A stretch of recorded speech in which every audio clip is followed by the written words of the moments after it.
यहाँ तक कि विश्वासियों में आप कई बार सकरा हृदय देखते हैं। क्यों? क्योंकि उन्होंने बहुत सी बातें सुनी है, उस पर विश्वास किया और उसे स्वीकार किया है। उनका हृदय सकरा हो जाता है, हालांकि वो छुड़ाए गए हैं, यीशु के लहू से धोए गए हैं। वो उद्धार पाए तो मरने के बाद स्वर्ग जाएंगे। बहुत दुख की बात है कि कई बार उनका हृदय बहुत ही सकरा होता है। उनका हृदय अविश्वासी व्यक्ति के हृदय जैसे ही होता है। वो बड़ी बात पर विश्वास नहीं करते। वो नकारात्मक होते हैं, डर से भरे होते हैं और वो स्वार्थ से भरे होते हैं। क्योंकि हालांकि अभी उनके पास नया हृदय है, ये तो सकरा है क्योंकि वे इसे खोलते नहीं हैं कि परमेश्वर के विचार उसके अंदर जा सके। और इसलिए ये बहुत ही मुश्किल होता है कि उन लोगों को लेकर उनके जीवन के लिए परमेश्वर की इच्छा में उनकी अगुवाई करें। अब मनुष्य की परंपरा और उसकी आस्था मनुष्य को सकरा बनाती। कई बार ये बहुत ही दुर्भाग्य की बात है, हालांकि लोग जानते हैं। जहाँ तक उद्धार की बात है, वो जानते हैं। उनका हृदय सकरा होता है क्योंकि वो परंपरा में इतने होते हैं और अपनी परंपरा को ही मानते रहना चाहते हैं। और मैंने आपको परंपरा और परंपरावादी होने का फ़र्क बताया है। देखिए, ऐसी परंपराएं जो कि अच्छी हैं, लेकिन परंपरावादी होना ये तो बुरा है, मैंने कहा। परंपरावादी का सरल अर्थ ये है, वो तो उन पर विश्वास करना और स्वीकार करना है, क्योंकि ये इस तरह से आप अपने दादा के ज़माने से ऐसे कर रहे हैं, पिता के दिनों से। हालांकि आप जानते हैं कि ये तो पूरी तरह सही नहीं। आप बस परंपरा के लिए इसे ऐसे ही करते जाते हैं। लेकिन अच्छी परंपराएं हैं जो हमें थामे रहना, उसमें बने रहना है और ये सब। तो ऐसे लोगों से व्यवहार करना बहुत मुश्किल होता है। देखिए, ज़्यादातर संसार तो पाप में मरा हुआ है। बाइबल ये कहती है कि पापी लोग तो अपने पापों और अधर्मों में मरे हैं। उन्हें मरे हुए लोग कहा गया है। मरा हुआ व्यक्ति कैसे है? वो अपने आसपास के संसार को नहीं जानता है, कुछ महसूस नहीं कर सकता, कुछ देख नहीं सकता। जो भी हो रहा है उससे उन पर प्रभाव नहीं पड़ता है। शायद उन पर धूप चमके या बारिश हो, कोई फर्क नहीं पड़ता, क्योंकि वो मर गए हैं। लेकिन बाकी लोग, यानी देखिए, ऐसे भी दूसरे लोग हैं, दूसरे ऐसे लोग हैं जो सोए हैं। जो व्यक्ति सोया है उसके लिए भी सारी बातें बिल्कुल ऐसी ही हैं। वो तो मरे हुए व्यक्ति जैसे है, क्योंकि उनकी नींद इतनी गहरी है, वो कुछ महसूस नहीं कर सकता, कुछ सुन नहीं सकता और वो कुछ भी नहीं जानता जो आसपास हो रहा है। मरे जैसे हैं। आत्मिक रीति से उद्धार न पाया व्यक्ति, वो तो मरा हुआ है। वो तो आत्मिक रीति से, यानी ये अंधकार का व्यक्ति है। जो ज्योति में नहीं आया है, उसके हृदय तक सत्य नहीं पहुंचा है। और उसका हृदय और उसका मन तो बड़ा नहीं हुआ, नया नहीं बना। और इस तरह से ये व्यक्ति वो सोया हुआ व्यक्ति है। देखिए, बाइबल में एक वचन है इफिसियों में, जहां पौलुस पुराने नियम से कोट करके कहता है, इसलिए परमेश्वर का वचन कहता है कि हे सोने वाले, जाग जाओ, मुर्दों में से जी उठो, मसीह तुम्हें ज्योति देगा। उन लोगों के बारे में कहता है जो अज्ञानता में रहते हैं, पुराने जमाने जैसे। वो विश्वासियों से कहता है ऐसे लोग हैं। वो परमेश्वर का वचन जो कहता है उसकी अज्ञानता में जीते हैं। कोई फर्क नहीं होता है, क्योंकि वो तो एक तो मर गए हैं या सोए हैं। जानते हैं, ऐसे लोग वो नहीं जानते कि उनके आसपास बड़ा संसार है। जानते हैं, ऐसे लोग जिनमें स्वार्थ होता है और डर होता है, जिसके बारे में बताया, ये दो स्वभाव गुण हैं एक छोटे सकरे हृदय के। आप पाएंगे कि ऐसे लोग हमेशा अपने बारे में चिंता करते रहते हैं। वो हमेशा खुद के बारे में ही सोचते हैं। उनकी समस्याएं, हालांकि समस्याएं बहुत ही छोटी हैं, वो उसी पर ज़्यादा ध्यान देते हैं, हमेशा उसी की चिंता करते हैं, उसी पर बात करते हैं। आप जानते हैं उनमें डर है, क्योंकि जब मुंह खोलते हैं तो केवल यही बाहर आता है। आप उनसे बातें कीजिए, बस 10 सेकंड्स, वो अपनी समस्याओं से शुरू करते हैं। देखिए, यही तो हुआ है और देखिए मेरी समस्या वही तो है।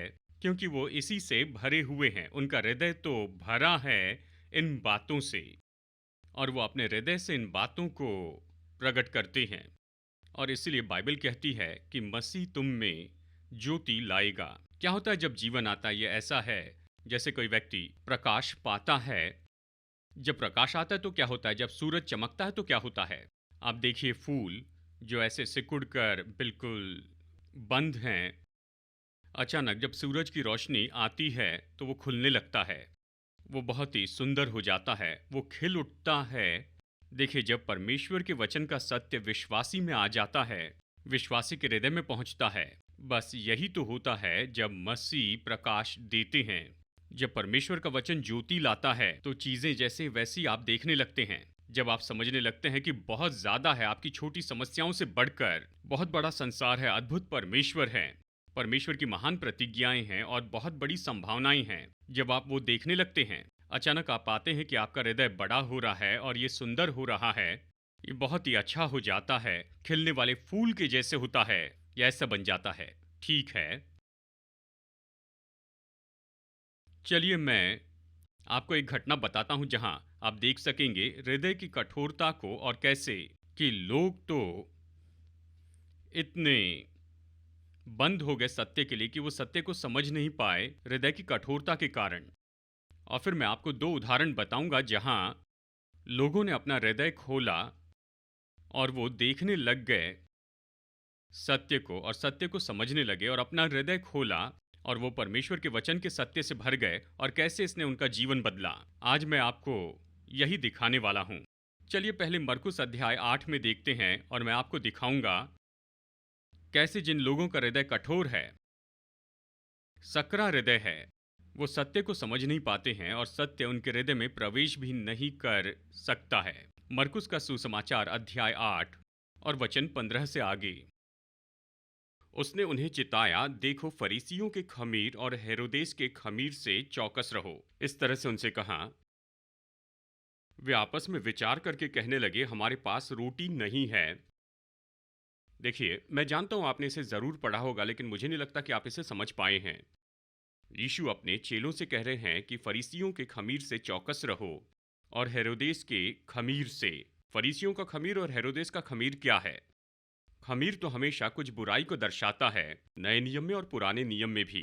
नए नियम में केवल एक ही घटना में खमीर को कुछ अच्छे के लिए बताया गया है, जब यीशु खमीर के उस दृष्टांत में बताते हैं जहां एक स्त्री ने थोड़ा खमीर लिया और 3 पसेरी आटे में मिलाया और पूरा खमीरी हो गया, और उसने कहा परमेश्वर का राज्य ऐसे ही काम करता है। तो केवल यही एक जगह है जहां खमीर को अच्छे रूप में बताया गया है कि परमेश्वर का राज्य हम में आता है, हम पर प्रभाव डालता है, हमें भरता है, ये सब। लेकिन बाकी सभी जगह पर जहां पर खमीर बताया गया, वो कुछ बुराई के बारे में कहता है जो हमें नहीं होनी चाहिए। पुराने नियम में भी ऐसे ही था, लोग परमेश्वर के सामने अन्न बलि लाते थे। उसने कहा कि निश्चित हो जाओ, तुम उसमें खमीर नहीं मिलाना। लेकिन एक घटना है जहां पर खमीर मिलाना था। बस केवल ये 2 जगह हैं, यानी ये पुराने नियम से एक और नए नियम से एक है। बाकी सभी जगह पर खमीर तो बुरा है, गलत है, इसे मत रखिए, इसे दूर कीजिए। तो यहाँ पर यीशु कहते हैं, तो उपमा के रूप में इसका उपयोग करते हैं और कहते हैं कि सचेत रहो या सावधान रहो और चौकस रहो फरीसियों के खमीर से और हेरोदेस के खमीर से। और यहाँ जो चेले थे तुरंत अपने अंदर कारण सोचने लगे, कहने लगे, ये इसलिए क्योंकि हमारे पास रोटी नहीं। वो तो सच्चाई नहीं समझ रहे थे ये किस बारे में है। ये आत्मिक रूप में कह रहे थे, वो स्वाभाविक रूप में कह रहे थे। उन्होंने सोचा कि हमने कोई रोटी नहीं लाई है। ये जानकर यीशु ने उनसे कहा, तुम क्यों आपस में ये विचार कर रहे हो कि हमारे पास रोटी नहीं? क्या अब तक नहीं जानते और नहीं समझते? क्या तुम्हारा मन कठोर हो गया है? क्या आंखें रखते हुए भी नहीं देखते और कान रखते हुए भी नहीं सुनते? क्या तुम्हें स्मरण नहीं? अब यीशु क्या कह रहे हैं? कह रहे हैं कि तुम रोटी के बारे में क्यों सोच रहे हो? देखिए, संदर्भ तो यही है, इसलिए वो रोटी पर गए और रोटी नहीं है इसके बारे में सोचने लगे, क्योंकि वो खमीर के बारे में बता रहे थे। वो सब गड़बड़ी में आ गए क्योंकि अभी अभी यीशु ने एक चमत्कार किया था। अगर इस अध्याय के पहले वचन को आप देखें, यीशु ने चमत्कार किया और 4000 लोगों को भोजन दिया। वहां पर 7 रोटियां थी और कुछ छोटी मछलियां थी, इस तरह कहता है। और यीशु ने इसे बहुगुणित किया, बिल्कुल वैसे ही जैसे 5 रोटी और 2 मछलियों को बहुगुणित करके 5000 को भोजन दिया। यहाँ पर एक और भोजन देने की घटना हुई जहाँ यीशु 4000 लोगों को भोजन देते हैं, 7 रोटियों का उपयोग करते हैं और कुछ छोटी मछलियां थी, इस तरह कहता है, और 7 टोकरियां बच गई। ऐसे बड़े चमत्कार के बाद में फरीसी उसके पास आते हैं और उन्होंने कहा कि हमें चिन्ह दिखा। अब ऐसे लोगों को आपको थप्पड़ मारना लगता होगा। अभी उसने 4000 लोगों को भोजन दिया 7 रोटियों से, कुछ मछलियों से। क्या और भी कोई चिन्ह चाहिए? कितने चिन्ह चाहिए? उसने पहले दिखाया कि वो लोगों को चंगाई दे सकता है, वो ये सब कुछ कर सकता है। और यहाँ फरीसी फिर भी विश्वास नहीं कर पा रहे थे, नहीं कर सकते थे। उनके धार्मिक विचार ऐसे थे, वो तो इतने कठोर हो गए थे अपनी परंपरा में, मनुष्यों की परंपरा में। वो अपना हृदय नई बात के लिए खोल ही नहीं सकते थे। उनका अविश्वास तो ऐसे ऐसे स्वभाव का था कि विश्वास ही नहीं कर पाते थे कि वो देखें। लाजर को मुर्दे में से जी उठते देखा पर विश्वास नहीं किया। बाइबल कहती है कि वो सब आए, ये फरीसी आए थे वहां लाजर के फ्यूनरल के लिए, और वो वहीं पर रहे। और जब यीशु आए, उन्होंने आकर देखा कैसे उसे मुर्दों में से जिलाया है। कुछ ने विश्वास किया, लेकिन फिर भी बहुतों ने नहीं किया। यह अजीब है कि वो विश्वास नहीं करते थे। किसी भी बात पर, चाहे कुछ भी हो, विश्वास नहीं करते थे, क्योंकि बहुत सी बातें जो यीशु सिखा रहे थे वो तो उनसे अलग थी। जिस तरह से 10 आज्ञाओं का अर्थ बताया, वो तो उनके अर्थ बताने से बिल्कुल अलग था। जिस तरह वो पुराने नियम को समझते थे, ये उनके पुराने नियम के समझ से बिल्कुल अलग था। ऐसे बहुत से फर्क के कारण, और वो अपनी मानवीय परंपरा में इतने फंसे हुए थे, धार्मिक विधियों और आस्था में, तो वो स्वीकार नहीं कर पाए यीशु को। उन्होंने निर्णय लिया कि हम इसे स्वीकार नहीं करेंगे।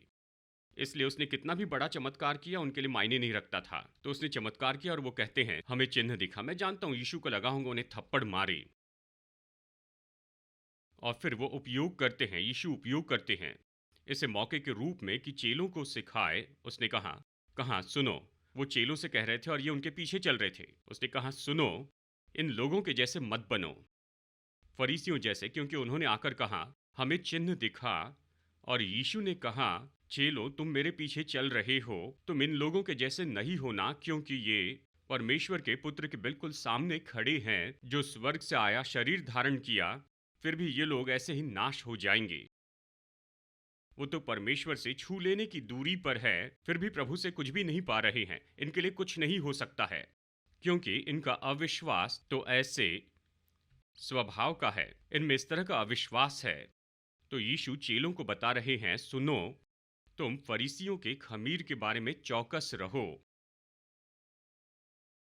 यहाँ पर नए नियम में खास करके एक बार यीशु कहा कि फरीसियों का खमीर तो कपट है, और दूसरी बार कहा फरीसियों का खमीर तो उनकी शिक्षा है। लेकिन यहाँ इसका बहुत सा अलग अर्थ हो सकता है संदर्भ के अनुसार। यहाँ इसका अर्थ है अविश्वास, विश्वास करने से इनकार करना, उनका कठोर हृदय। वो सच में कह रहे हैं कि इनके जैसे कठोर दिल वाले न बनो, चाहे जो भी देखे ये विश्वास नहीं करेंगे, इनके जैसे कठोर मन के ना हो। और फिर हेरोदेस का खमीर क्या है? जानते हैं, हेरोदेस हत्यारा था, व्यभिचारी था, और सामर्थ का भूखा था, सामर्थ पाने के लिए कुछ भी कर सकता था।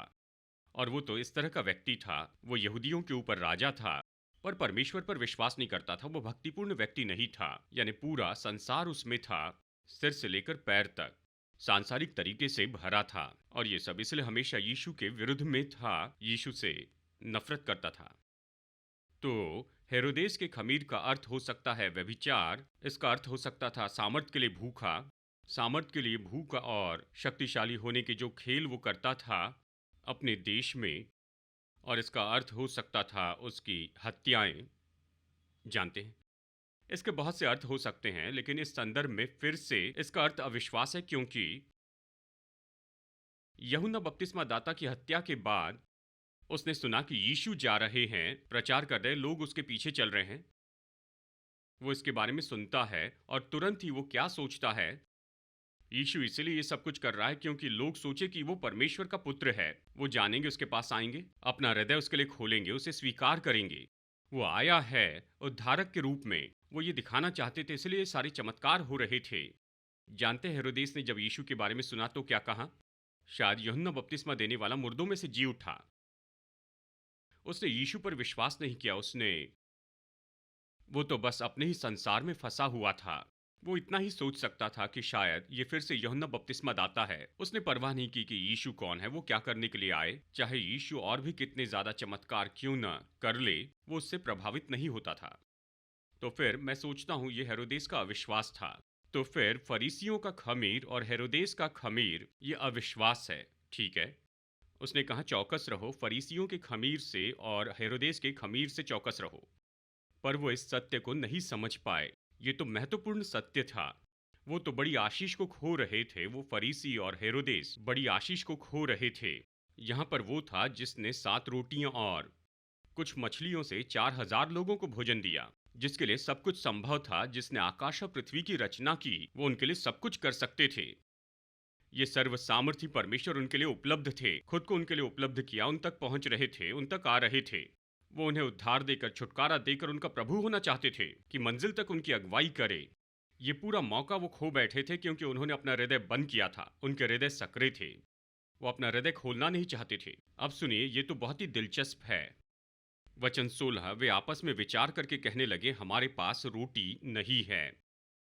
ये जानकर यीशु ने उनसे कहा, तुम क्यों आपस में विचार कर रहे हो कि हमारे पास रोटी नहीं? क्या अब तक नहीं जानते और नहीं समझते? क्या तुम्हारा मन कठोर हो गया? यही कारण था वो उसके सत्य को नहीं समझ पाए। क्या आंखें रखते हुए भी नहीं देखते और कान रखते हुए भी नहीं सुनते? और क्या तुम्हें स्मरण नहीं? ये वाक्य, ये पूरा वचन, आंख रखते हुए नहीं देखते, कान रखते हुए नहीं सुनते, क्या तुम्हें स्मरण नहीं? ये तो बार बार उन्हें डांटना है। पुराने नियम में और नए नियम में भी ये तो एक बार से ज्यादा बार आता है। उन्हें डांटा, इसराइलियों को डांटा, क्योंकि उन्होंने स्मरण नहीं किया। आंखें रखते हुए भी नहीं देखा, कान रखते हुए भी नहीं सुना। याद है यीशु ने कहा, जिसके कान हो वो सुन ले। अब शायद आप कहेंगे सभी के कान होते हैं। जैसे तमिल में हम कहते हैं काद, ये है केल काद। ये तो ऐसा कान है, ये तो ऐसा कान है जो सुन नहीं सकता। यानी उनके कान इसी तरह के थे। उन्हें इसके लिए डांटा गया। कहते, तुम स्मरण नहीं करते हो, तुम्हारी आंखें पर तुम देखते नहीं, तुम्हारे कान है पर सुनते नहीं। वो इसी तरह के लोग थे। उनमें कुछ भी नहीं जा रहा था क्योंकि हृदय कठोर हो गया था। वो कुछ नहीं पा सकते थे। फिर उसने कहा, फिर उसने यहाँ पर बताया कि उसका कहने का अर्थ क्या था। इसका असली अर्थ क्या है, वो क्या कहना चाहते थे, इसका पाठ क्या था। इसे गौर से सुनिए। ये कहता है, ये बहुत ही दिलचस्प है। पता नहीं आपने गौर किया कि जब मैंने 5,000 के लिए 5 रोटियां तोड़ी थी, तो तुमने टुकड़ों की कितनी टोकरियां भरकर उठाई? कितनी उठाई? उन्होंने कहा 12। तो वो उन्हें याद दिलाते हैं कि ये भोजन खिलाने का चमत्कार 2 बार हुआ था। एक बार 5,000 के साथ उसने पूछा कितनी टोकरियां बच गई, तो उन्होंने कहा 12। उन्होंने कहा 12। हाँ, और जब 4,000 के लिए 7 रोटियां थी, तो तुमने टुकड़ों के कितने टोकरे भरकर उठाए थे, ये पूछा। और उन्होंने कहा 7। उसने उनसे कहा, क्या तुम अब तक नहीं समझे? और कहानी यहीं खत्म होती है। क्या तुम अब तक नहीं समझे? कहा एक बार 5,000 को भोजन दिया तो कितनी टोकरियां बच गई थी? उन्होंने कहा, जब 5 रोटी और 2 मछली से खिलाया तो कितनी टोकरियां बची? तो उन्होंने कहा 12। अब मैंने 4,000 को भोजन दिया 7 रोटी और कुछ मछलियों से, तो कितनी टोकरियां बच गई? उन्होंने कहा 7। तो कहा, तुम क्यों नहीं समझते हो? और वहीं पर रुक गए। इसका क्या मतलब था? उसका ये अर्थ था, देखो, सच में कोई भी संबंध नहीं होता है तुम्हारी समस्या के आकार में और ज़रूरत पूरी करने की मेरी योग्यता में। तो वहाँ पर 5,000 लोग थे और वहाँ कम स्रोत थे क्योंकि वहाँ केवल 5 रोटी और 2 मछलियाँ थी। पर मैंने ज़्यादा ज़रूरत पूरी की, 5,000 लोगों ने खाया और ज़्यादा बाकी रहा। ठीक है। और फिर जब यहाँ पर 4,000 लोगों को भोजन दिया गया, वहाँ पर ज़्यादा रोटियाँ थी, 7 रोटियाँ, 7 रोटियाँ और साथ ही कुछ छोटी मछलियाँ थी।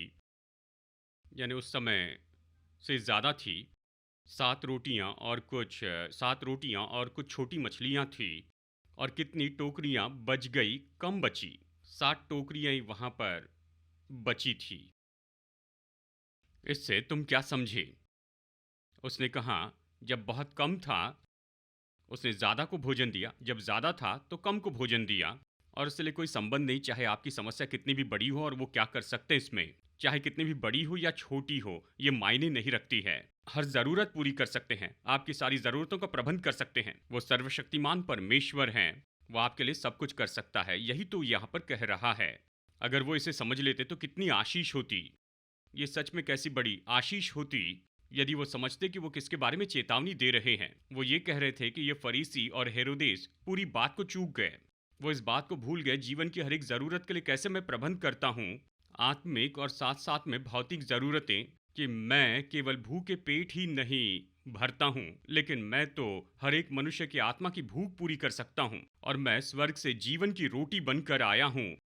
ये महान संदेश, जिस संदेश की उन्हें सच में ज़रूरत थी। देखिए, उनकी यही तो बड़ी समस्या थी, लेकिन फिर भी वो महान आशीष चूक गए क्योंकि उनका हृदय तो कठोर हो चुका था पूरी तरह से। नहीं देख सके कि वो क्या कहने की कोशिश कर रहे थे। उनके हृदय की कठोरता, उनकी आस्था, उनकी धार्मिकता, उनकी परंपरा, उसने उन्हें परमेश्वर की आशीषों से रोका।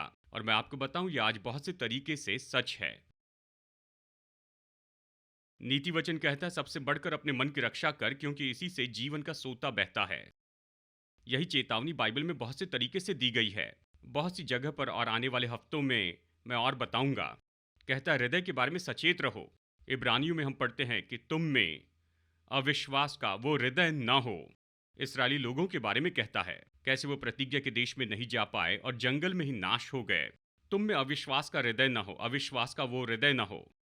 इब्रानियों का लेखक कहता है, तुम प्रतिज्ञाओं को मत चूको, उस दूध और मधु की धाराओं को न चूको, उस बड़े और उत्तम देश को बिल्कुल न चूको, अच्छे जीवन को मत चूको, परमेश्वर की आशीषों को मत चूको जो परमेश्वर ने आपके लिए रखी हैं, उसे न चूके, उनके जैसे न बने। तुम में अविश्वास का हृदय न हो, उसने कहा। और मैं आपको बता सकता हूं, अगर यीशु आज लोगों के साथ होते तो वो भी हृदय के बारे में सचेत करते। हृदय ही है जो परमेश्वर और हमारे बीच में खड़े रहता है, यानी कि परमेश्वर क्या कर सकते। अगर आप अपना हृदय बंद करके रखें, अपनी आस्था से अपना हृदय बंद कर दें, अगर आप अपना हृदय न खोलें और वो प्रार्थना न करें जो पौलुस ने इफिसियों 3 में की थी। याद है वो प्रार्थना जिसके 4 पॉइंट्स हैं, कि भीतरी मनुष्यत्व में उसकी सामर्थ पाकर बलवंत होते जाओ, कि विश्वास के द्वारा मसीह हमारे हृदय में वास करे। हाँ, ताकि हम लोग जाने, परमेश्वर के प्रेम की ऊंचाई, गहराई, लंबाई, चौड़ाई जान ले। परमेश्वर का प्रेम जो सारी समझ से परे होता है, ताकि हम परमेश्वर की परिपूर्णता से भरते चले जाए। ये किस तरह की प्रार्थना है? ये ऐसी प्रार्थना है जिसका संबंध है, परमेश्वर मेरे हृदय को बदल दे। परमेश्वर अपना हृदय लीजिए और जो कुछ आपके हृदय में उसे लेकर मेरे हृदय में रखिए। मेरा हृदय आपके जैसे बनाइए, मुझे आपका हृदय चाहिए। मेरे हृदय को भर दीजिए अपने मकसद से, अपने लक्ष्य से और अपने उद्देश्यों से, आपके ज्ञान से कि आप कौन हैं और आप कितने महान हैं। क्योंकि देखिए, एक बार जब ये होता है, शायद कोई कहे, खैर इसने न कार मांगी, न घर मांगा, इसने ज़मीन नहीं मांगी, इसने पैसा नहीं मांगा, कुछ नहीं मांगा। हाँ, क्यों? हमारी समस्या ये नहीं कि हमारे पास ये वो नहीं है, हमारी समस्या ये है, हमारा हृदय सही नहीं है। जब हृदय सही होगा तो ये सारी चीज़ें आएंगी। पहले परमेश्वर के राज्य और उसकी धार्मिकता को खोजे और ये सारी चीज़ें तुम्हें दे दी जाएगी। ऐसा हृदय लीजिए, ऐसा खुला हृदय, ऐसा हृदय जो सीख सकता है। ऐसा हृदय लीजिए जो जो कि सारी बुराई से सुरक्षित है, अविश्वास से। ऐसा हृदय लीजिए जो खुला है, ऐसा हृदय जो इच्छा रखता है। ऐसा हृदय लीजिए जो परमेश्वर को खोजता है और उसे पुकारता है कि परमेश्वर उस हृदय को अच्छी वस्तुओं से भरे, तो वो व्यक्ति परमेश्वर की हर एक अच्छी आशीषों से भर जाएगा। आमीन। चलिए असली उदाहरण देखते हैं, उत्पत्ति अध्याय 15, जहां हम इसे सच में होते हुए देखते हैं। उत्पत्ति अध्याय 15, चलिए मैं आपके लिए पढ़ता हूं यहाँ वचन 1 से। उत्पत्ति अध्याय 15 पढ़ते हैं। इन बातों के पश्चात यहोवा का ये वचन दर्शन में अब्राहम के पास पहुंचा।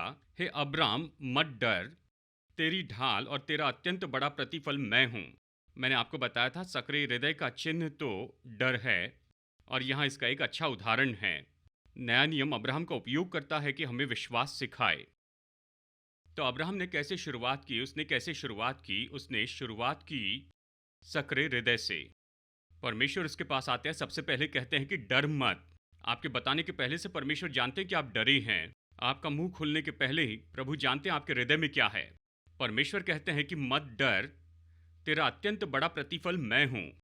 अब यहाँ परमेश्वर स्वयं अब्राहम को दर्शन देते हैं, प्रकट होकर उससे बात करते हैं। मतलब वो अभी परमेश्वर के पास आकर पूरी तरह बदल सकता है, परमेश्वर से हर एक आशीष पा सकता है। परमेश्वर की कृपा उस पर है, उसकी कृपा अब्राहम तक पहुंची है।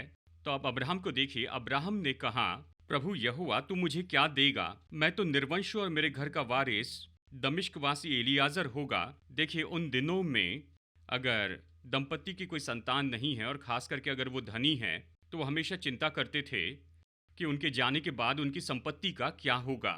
तो उनकी परंपरा ऐसी थी कि उनके घराने के किसी व्यक्ति को यानी दास को या गुलाम को लेते, ऐसा विश्वास योग्य ढूंढते और कानूनन रूप में उसे गोद लेते और अपनी सारी संपत्ति उसके नाम पर कर देते उनकी मृत्यु के बाद।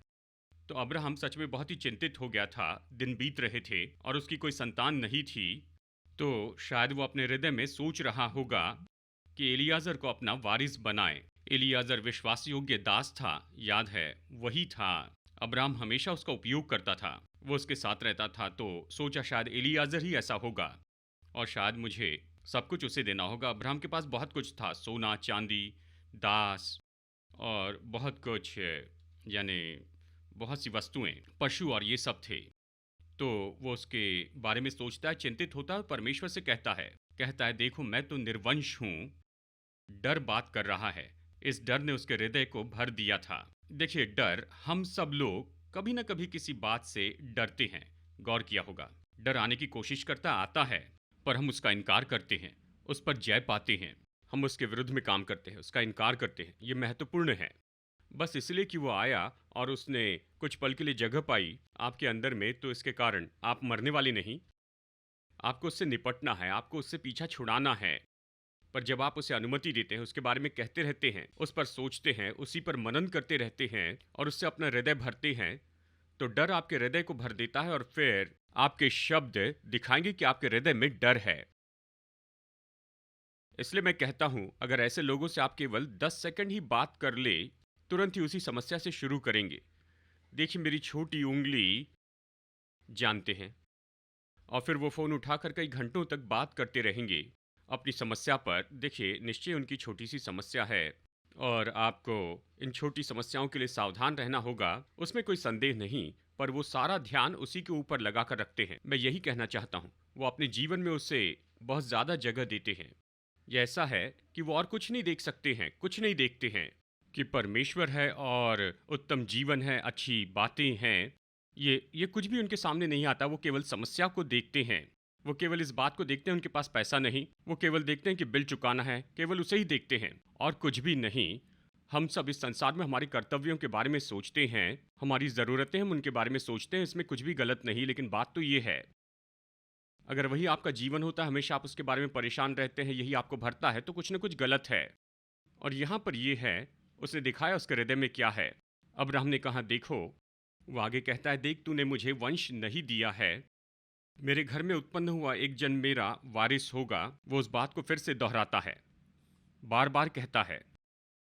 तब यहोवा का ये वचन उसके पास पहुंचा, ये तेरा वारिस न होगा, तेरा जो नीज पुत्र होगा वही तेरा वारिस होगा। परमेश्वर ने कहा। परमेश्वर बड़े प्रोग्राम के साथ आते हैं, इसे समझ लीजिए।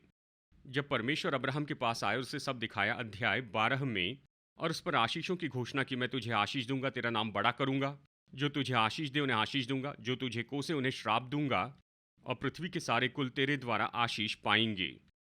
परमेश्वर इसे बड़े प्रोग्राम के साथ कर रहे थे। उसने इस मनुष्य को चुना था और अभी जब यहाँ पर आए तो परमेश्वर उसके बारे में बड़े मिशन को लेकर आए थे। वो इस मनुष्य को चुन रहे थे कि वो तो जातियों का पिता हो जाए, जो कि इस्राएली लोग हैं, और फिर इसराइलियों के द्वारा यानी इसके वंश के द्वारा मसीहा आएगा, यीशु मसीह, और वो सारे जगत के पापों के लिए मरेगा, केवल इसराइलियों के लिए नहीं, और पूरे जगत का उद्धार करता होगा।